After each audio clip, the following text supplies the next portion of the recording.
Bien, jovencitos, habiendo visto ya la parte teórica de la semana número 10, hemos visto filosofía contemporánea, la tercera parte, hemos estudiado la obra de Wittgenstein, lo que llamamos filosofía analítica, y hemos visto también lo que corresponde al Círculo de Viena, sus planteamientos neopositivistas o empiristas lógicos, como se le conoce.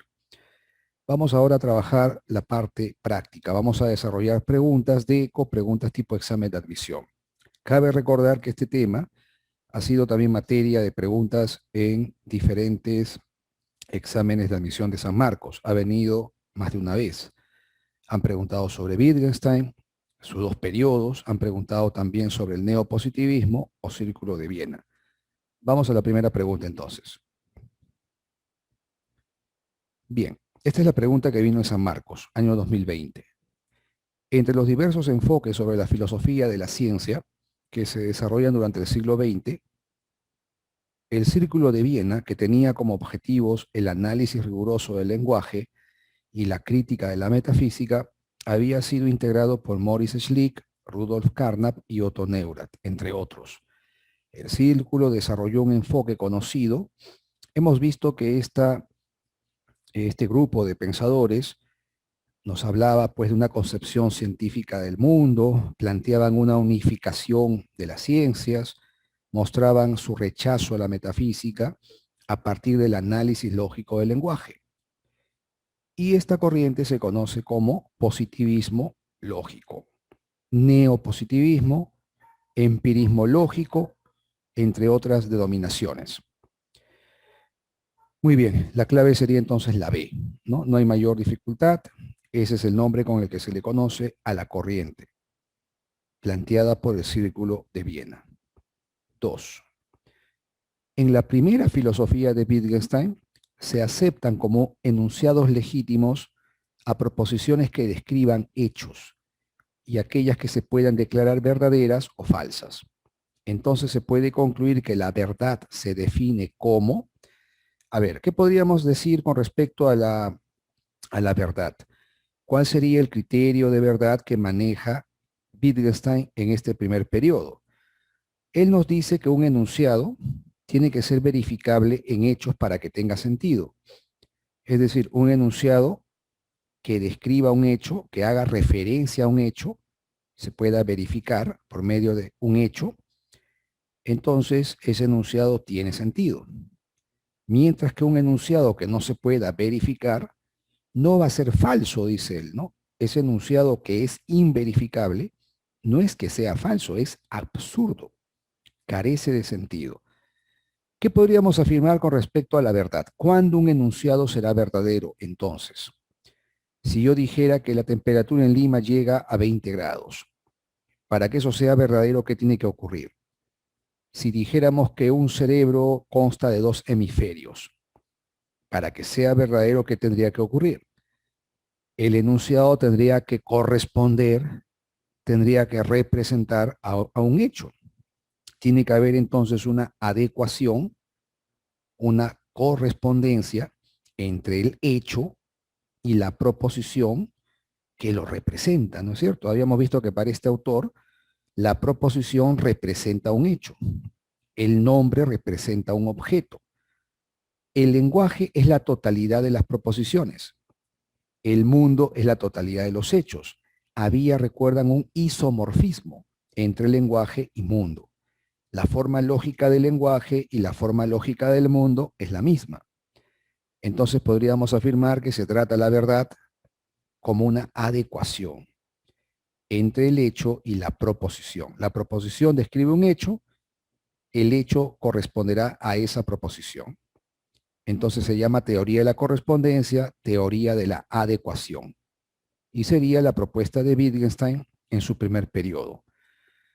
Recuerden que en su segundo periodo va a cambiar este criterio, ¿no? Ya no se hablará del lenguaje más bien desde una óptica pragmática, verá el lenguaje más bien en un sentido utilitario, instrumental también se ha dicho, y nos dirá que la significación va a depender no de verificar al enunciado, sino más bien de cómo se emplea, cómo se usa ese enunciado. en un contexto práctico, una forma de vida. Muy bien, aquí la clave sería entonces barco. 3. Para el Wittgenstein del isomorfismo, la filosofía no es teoría, sino una actividad. Esta actividad está vinculada a la transformación de la ciencia hacia su aplicación en el mundo, esclarecer la estructura lógica de la metafísica, la clarificación de enunciados problemáticos aparentemente. Esa es la clave, ¿no? Él nos había dicho que el verdadero método filosófico simplemente consiste en la aclaración. La actividad filosófica es una actividad aclaratoria, esclarecedora, una actividad que consiste en clarificar enunciados. La clave entonces sería la C. Por medio de esa actividad de aclaración, podemos establecer qué enunciados tienen sentido, qué enunciados no tienen sentido. Nos dijo el autor que los enunciados que tienen sentido porque representan hechos, porque se pueden verificar en hechos, son los enunciados de la ciencia natural. En cambio, los enunciados valorativos, los juicios de valor, por ejemplo, si yo digo que un objeto es bello, que un acto es bueno, esos enunciados que refieren a valores no se pueden verificar, no pueden ser ni verdaderos ni falsos. Carecerían de sentido entonces. En cambio, los enunciados científicos sí tienen un valor de verdad, pueden ser verdaderos, pueden ser falsos. Si el enunciado describe el hecho, será verdadero. Si no corresponde, si no representa a ese hecho, el enunciado será falso. Eso en el lenguaje científico. En cambio, en el lenguaje de los valores, la estética, la moral, ¿no es cierto? Ese lenguaje no tendría sentido, no tendría valor de verdad, no se podría verificar. Muy bien, eso es lo que nos plantea el autor en su primer periodo, ¿no? Este es el primer Wittgenstein, el que plantea el isomorfismo entre lenguaje y mundo, el que nos habla de la verificación como criterio de sentido, el Wittgenstein del Tractatus. La filosofía del Círculo de Viena tiene como una de sus características centrales valorar la deducción no puede ser. El Círculo de Viena nos planteaba más bien el inductivismo. El procedimiento lógico de la investigación científica es la inducción. El aprecio por la matemática no es la característica central, digamos así. La matemática es una ciencia formal constituida por proposiciones analíticas, proposiciones que no requieren ser verificadas en los hechos, porque son independientes de hechos, son verdaderas por sí, ¿no? Son demostrativas, deductivas en ese sentido, tautológicas. La negación de la ciencia no sería una característica, por el contrario, hay un aprecio de las ciencias naturales, las ciencias positivas, ciencias que según el Círculo de Viena apelan a un método que ya hemos visto, ¿no? Observación, experiencia. Ciencias que se basan, que parten de lo que son los datos empíricos. Ellos hablaban de un proyecto de unificar las ciencias, pero unificarlas no por su objeto de estudio, sino por el método que emplea. Es lo que llaman muchos un monismo metodológico. ¿Cómo se unifican las ciencias? No es que las ciencias estudien una sola cosa, no es que las diferentes ciencias estudien un mismo objeto, no, no. Se trata de que cada ciencia estudie su campo, pero lo haga de una cierta manera, asumiendo determinado enfoque, el fisicalismo. Es decir, una ciencia tiene que abordar su objeto de estudio buscando que las proposiciones que formule se reduzcan a enunciados o términos observacionales, ¿no? Reduciendo ese enunciado en términos de observación, interpretándolo, traduciéndolo en términos de observación. Llamémosle un lenguaje empírico, ¿no? Enunciados que refieran a datos de la experiencia. Y justamente por eso mismo es que ellos van a rechazar la metafísica. Esa es la clave, ¿no? El rechazo frontal al discurso metafísico. El discurso metafísico sería, pues, constituido por un lenguaje absurdo, un lenguaje sin sentido, un lenguaje carente de verificación. La clave es entonces la D. Los enunciados científicos son verificables, los enunciados metafísicos son inverificables, por ello carecen de sentido, son absurdos. Muy bien, la clave aquí es la D, nos vamos a la número 5. tenemos una lectura sobre Wittgenstein, el segundo periodo, donde nos habla de los juegos de lenguaje. Una característica de los juegos de lenguaje es su carácter público o común intersubjetivo, es decir, compartido por una cantidad más o menos grande de sujetos hablantes que juegan a los mismos juegos y observan las mismas reglas. No hay que olvidar que la idea de juego implica reglas. No se puede jugar al margen de las reglas, ¿no? Todo juego supone el empleo, supone el respeto a ciertas reglas. Cualquier juego que tú realices está sujeto a esas reglas, ¿no? Sin reglas no habría juego. Si alguien quiere jugar, por ejemplo, fulbito, uno entiende que si quiere jugar fulbito, pues debe observar, debe cumplir ciertas reglas. Si yo juego fulbito, yo no puedo tomar el balón con las manos, salvo que sea el arquero, ¿no? Y dentro de un área, dentro de un espacio determinado. Si queremos jugar ajedrez, yo debo entender y debo asumir que tal pieza se va a mover de cierta manera, no de otra. Yo no podría coger una pieza del ajedrez y moverla a mi antojo, moverla como a mí me parezca. No jugaría, no sería partícipe del juego. El juego implica entonces actos sujetos a reglas. Por ello nos habla de juegos lingüísticos, juegos de lenguaje, tienen ese carácter. La relativa estabilidad y permanencia de los juegos de lenguaje dependen por completo de esta práctica común, unida a la educación, a la cultura, a los hábitos, a las costumbres, a la forma de vida compartidos. Lo que determina la gramática y la semántica es el uso intersubjetivo, no una relación especial del lenguaje con un referencial trascendente e inmutable que escaparía a las vicisitudes humanas, tal como la realidad o la razón. Para el segundo Wittgenstein, los juegos de lenguaje tienen que ver, están vinculados con actividades, no tienen que ver con el uso en un contexto determinado.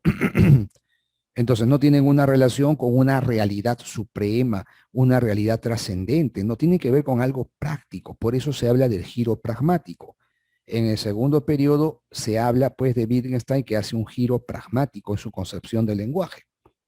No es la razón, la realidad, la instancia suprema o definitiva, ¿no? Los juegos del lenguaje, entre comillas, tienen que ver pues con el uso, con esa dinámica de la propia vida de los sujetos. Muy bien. Vamos con la pregunta 5. ¿Se puede deducir que un juego de lenguaje es universal? No. Hay muchos juegos lingüísticos. Como son tan diversas las formas de vida, tan diversas las actividades y los campos de actividades que realizamos los seres humanos, pues habrá muchos juegos lingüísticos, muchos juegos de lenguaje, no uno solo universal.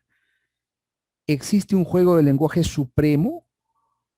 Tampoco. Digamos que todas las actividades están entretejidas con esos lenguajes. Los juegos de lenguaje se vinculan con formas de vida, con acciones, con actividades. No hay un juego de lenguaje superior, definitivo, trascendente, que sea como una especie de modelo ideal que los otros juegos imiten o copien. No, eso no cabe, ¿no? en la reflexión del autor. ¿El lenguaje permanece a pesar de que los pueblos cambian? ¿O es que los juegos de lenguaje pueden ir cambiando? Efectivamente, ¿no? Si los juegos lingüísticos tienen que ver con actividades, con formas de vida, si los juegos de lenguaje tienen que ver pues con los contextos de interacción, ¿no? Los contextos prácticos. Entonces, si cambian los contextos, si cambian las formas de vida, es lógico que los juegos lingüísticos también cambien. Tú has escuchado esta idea de que el lenguaje también es dinámico, cambiante, ¿no? Se introducen nuevos términos. Los mismos términos adquieren diferentes significados de acuerdo con el uso. En un contexto, una palabra tiene un significado, en otro contexto tendrá otro significado. Una expresión dentro de la filosofía se va a entender de un modo, y si sacáramos esa expresión del juego de la filosofía y lo ubicáramos en otro contexto, tendría otro significado. Entonces la clave sería la B. 6. ¿Se puede decir que el significado de un determinado lenguaje según el texto está determinado por su trascendencia? No. Wittgenstein no apela a una instancia suprema, trascendente, inmutable, no. Para dar sentido a los lenguajes, no hay eso. ¿Tendrá que ver con el número o cantidad de personas que lo usan? Tampoco. Hemos visto ya que para este autor el lenguaje está determinado por la forma de vida. Esto es el giro pragmático, es decir, el lenguaje no tiene que ver pues con un ideal lógico, una estructura lógica que concuerde con la del mundo. No, no, no. Aquí el lenguaje está vinculado directamente con formas de vida, con acciones, con actividades. Por eso declara que hay múltiples, diversos juegos de lenguaje. Muy bien, vamos a la número 7. Uno de los objetivos de la corriente del neopositivismo fue la construcción de un lenguaje universal y unitario de las ciencias. ¿Cómo se le denominó a este proyecto? El proyecto que plantea el Círculo de Viena es conocido como fisicalismo. El fisicalismo consiste en esta idea, en esta propuesta de que haya un lenguaje científico, digamos así, preciso, claro, exacto, siendo un lenguaje traducible a términos observacionales. Se trata pues de traducir físicamente cualquier enunciado. ¿Y qué pasa con el enunciado que no se pueda traducir a observación, ¿no? Que no se pueda reducir a términos de observación? Será un lenguaje de la metafísica. Y hemos visto que el Círculo de Viena rechaza totalmente un lenguaje de ese tipo. Un lenguaje de proposiciones inverificables, enunciados que no se puedan verificar, enunciados que no se puedan traducir por medio de observaciones o experiencia, no tendría sentido, sería absurdo. Y eso es lo que ocurre con la metafísica. El proyecto sería entonces el fisicalismo. Muy bien, la clave ahí es barco. Vamos a la número 8. La filosofía del segundo Wittgenstein rompe con el paradigma referencial de la significación, estableciendo en su lugar que el sentido de una expresión, ¿de qué depende el sentido de una expresión? En el Tractatus nos habló de verificación, ¿no? El sentido de un término, de una proposición, tiene que ver con un hecho o un objeto al que se refiera, ¿no? Está en su referencia, en su referencialidad, en su verificabilidad, el sentido. Pero Wittgenstein hace un giro, hace un cambio rotundo, radical en su segundo periodo y nos va a decir que el sentido no tiene que ver con esa referencia, con esa verificabilidad. El sentido tiene que ver con el uso, el empleo, ¿no? Recuerdan que decía, el lenguaje es una caja de herramientas, ¿no? Así como tiene tantas piezas la caja de herramientas, tantos instrumentos, igual pasa con el lenguaje. Así como las herramientas tienen múltiples funciones, diversidad de funciones, igualmente pasa con las palabras, tienen diversas funciones. El uso es lo que determina el sentido, entonces. Muy bien, esto está vinculado con esta tesis de los juegos lingüísticos, los juegos del lenguaje. Vámonos a la 9. En su teoría de los juegos del lenguaje, ¿qué sostuvo el autor? Wittgenstein. La primera es correcta, el lenguaje depende de la forma de vida. Eso lo hemos dicho ya. El lenguaje es dinámico, cambiante, empírico, cultural. Lógicamente, está sometido a las vicisitudes de la vida humana, ¿no? Los usos, las costumbres, las tradiciones que envuelven la vida de los seres humanos. El lenguaje está metido dentro de esa trama, es inseparable de esa trama, ¿no es cierto? Empírica, cultural, social. Nos decía la lectura que hicimos hace un momento que el lenguaje tiene que ver con aspectos pues, culturales, aspectos psicológicos. No se puede separar el lenguaje de ese tejido intersubjetivo. No hay un lenguaje privado, dice el autor, no hay un lenguaje universal, un lenguaje ideal. Eso ya no existe en su segundo periodo. Nos habla de diferentes juegos lingüísticos en la medida que hay diferentes contextos, formas de vida, campos de actividades que realizamos. La segunda también sería correcta, ¿no? El lenguaje es cambiante, empírico, cultural. La tercera corresponde a su primer periodo. Justamente el libro Tractatus, el famoso Tractatus, termina con esta frase: de lo que no se puede hablar, mejor es callar. Por lo tanto, la número 3 está dentro de lo que es la concepción representacionista, la concepción pictórica del lenguaje, y corresponde a su primer periodo. Lo mismo el enunciado 4, corresponde a su primer periodo. El sentido de un nombre se identifica con su referido, con su referente. O sea, un término, un nombre, corresponde a un objeto. Una proposición corresponderá a un hecho.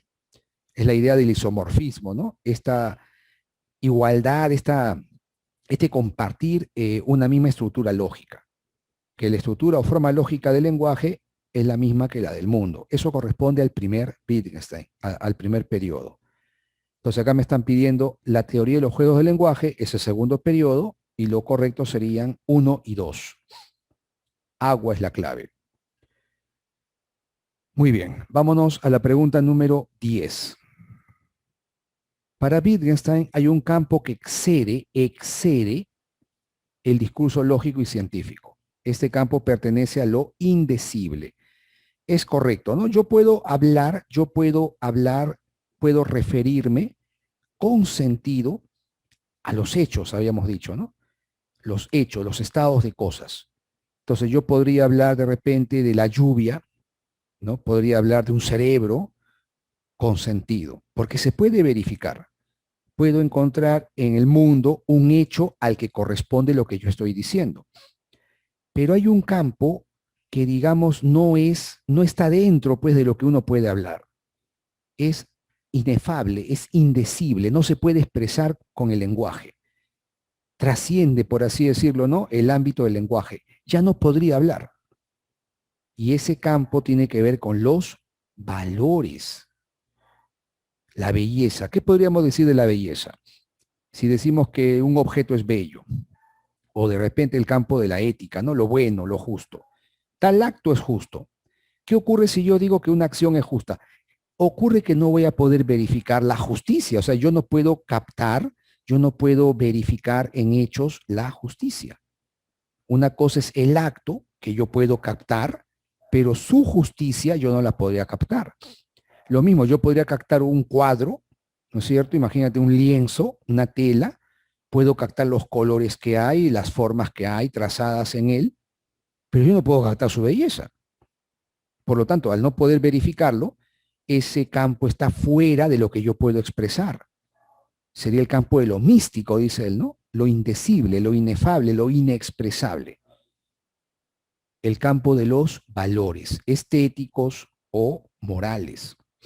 Carecen de sentido esos juicios, esos enunciados, porque no se puede verificar. 10, barco. Acá tenemos una lectura bastante larga. Aquí nos podemos tomar un tiempito para analizar el texto y volvemos entonces.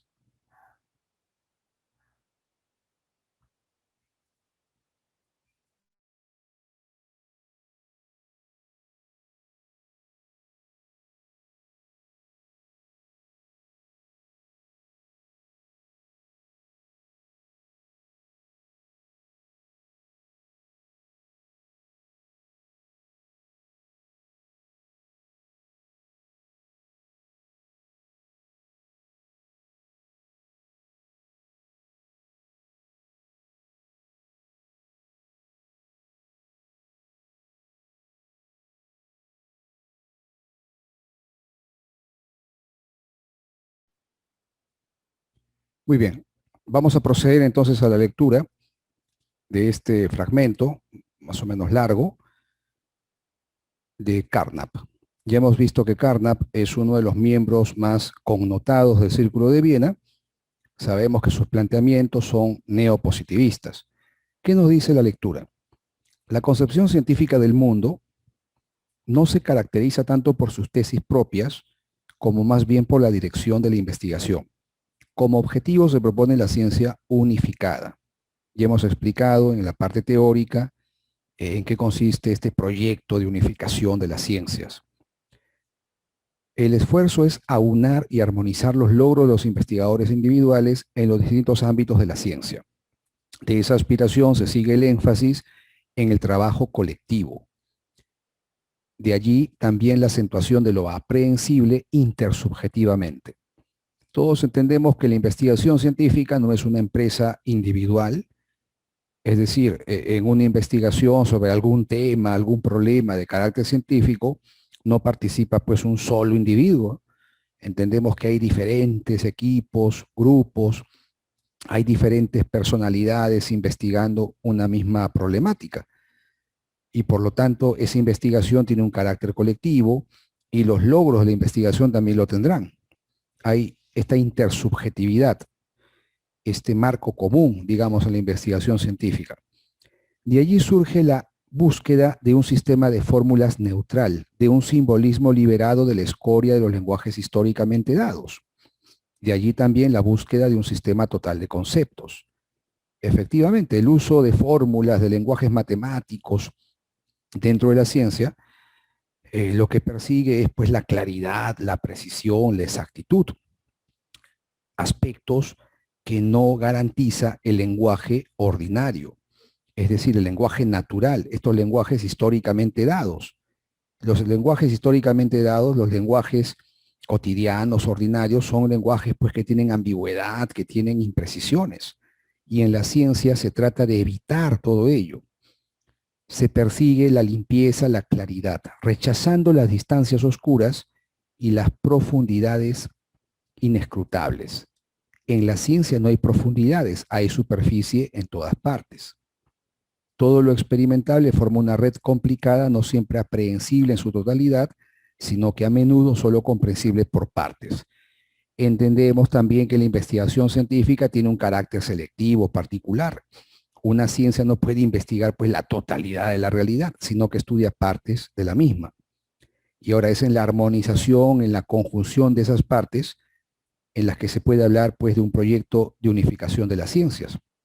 Todo es accesible al hombre y el hombre es la medida de todas las cosas.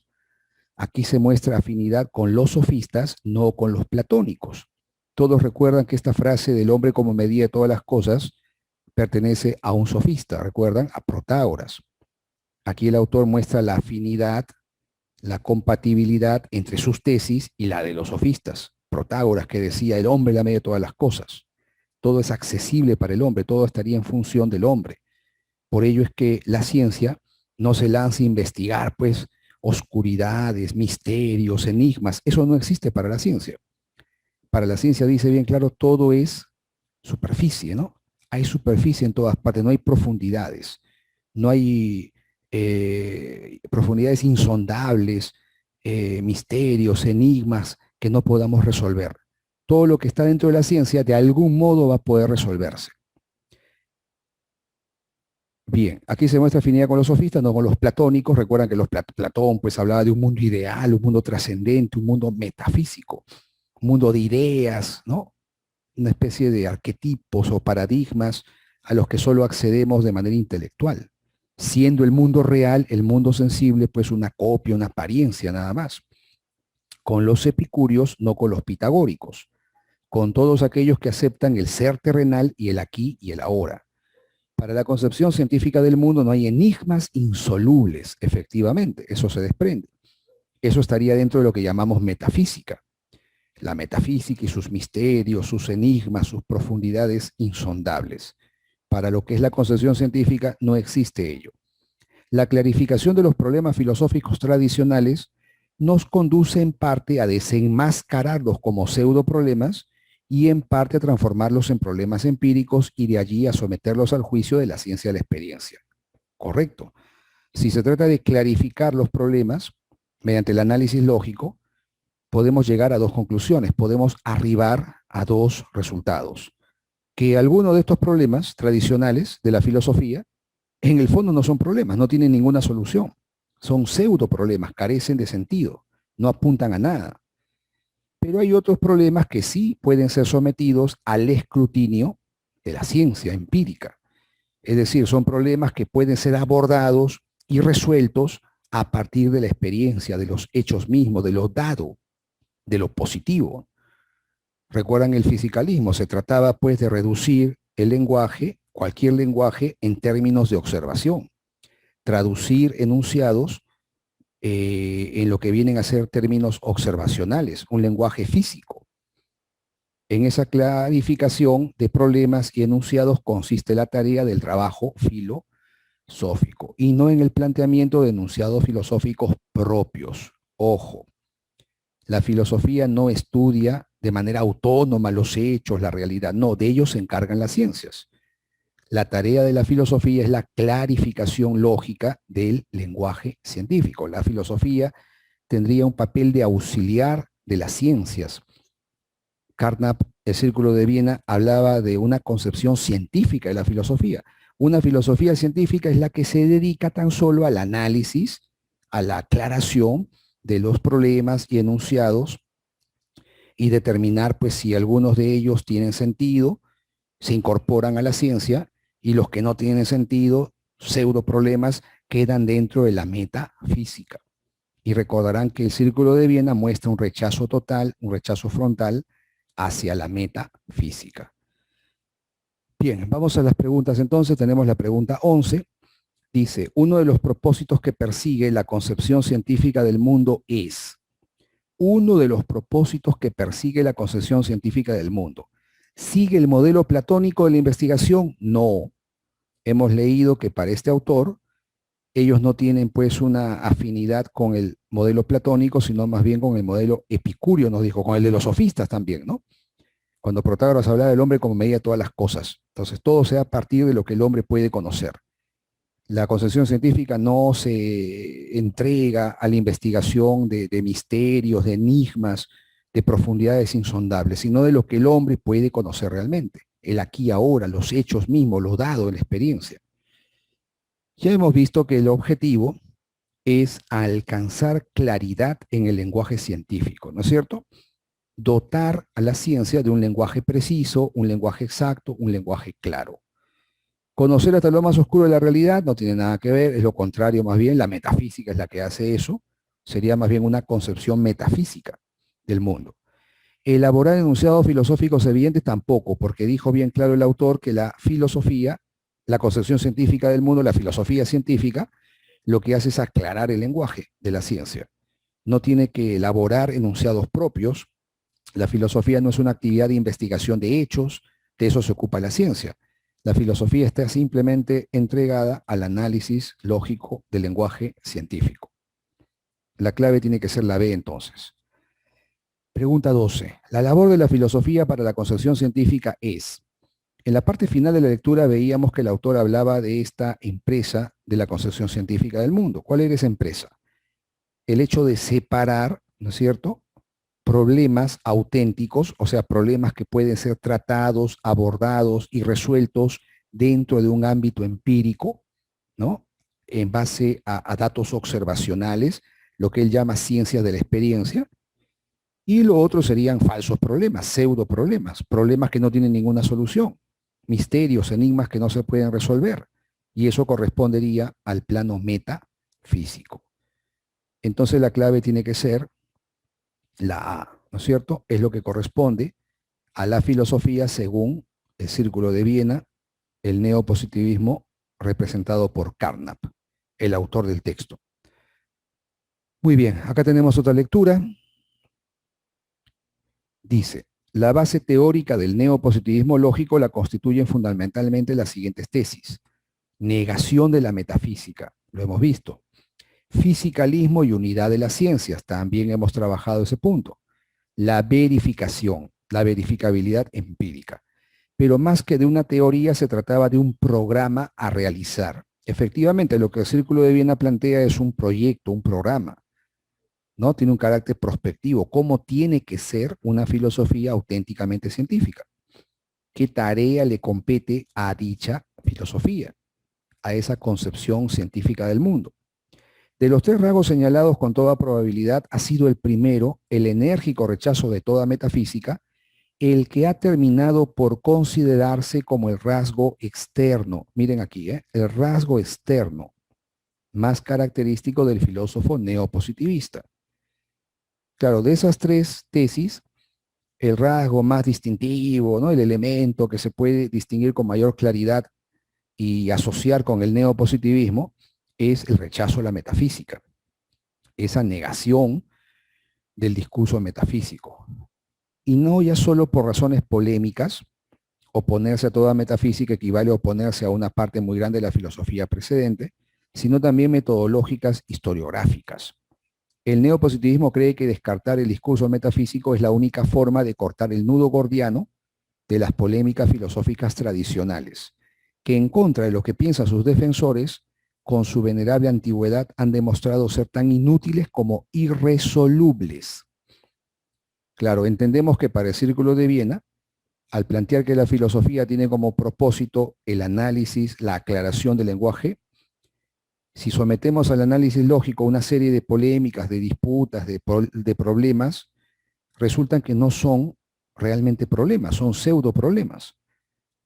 No tienen sentido, no apuntan a nada, son totalmente huecos, vacíos, no tienen una solución. No hay forma de dar respuesta a ese tipo de preguntas que la metafísica, gran parte de la filosofía tradicional, nos ha planteado. Por eso habla de que son inútiles, son irresolubles, huecos, vanos, vacíos. El que la disputa sobre ciertas cuestiones hayan persistido durante siglos y existan pocas posibilidades de que se vayan a resolver alguna vez, hace dudar al neopositivista de si efectivamente los participantes en esa disputa se han entendido realmente los unos a los otros. Efectivamente, hay muchas problemáticas de la filosofía que han persistido, han perdurado durante siglos.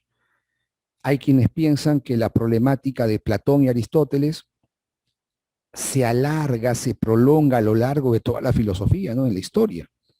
Hay quienes piensan que toda la filosofía, digamos, no hace más que repetir, que abordar la vieja problemática de Platón y Aristóteles acerca de la realidad.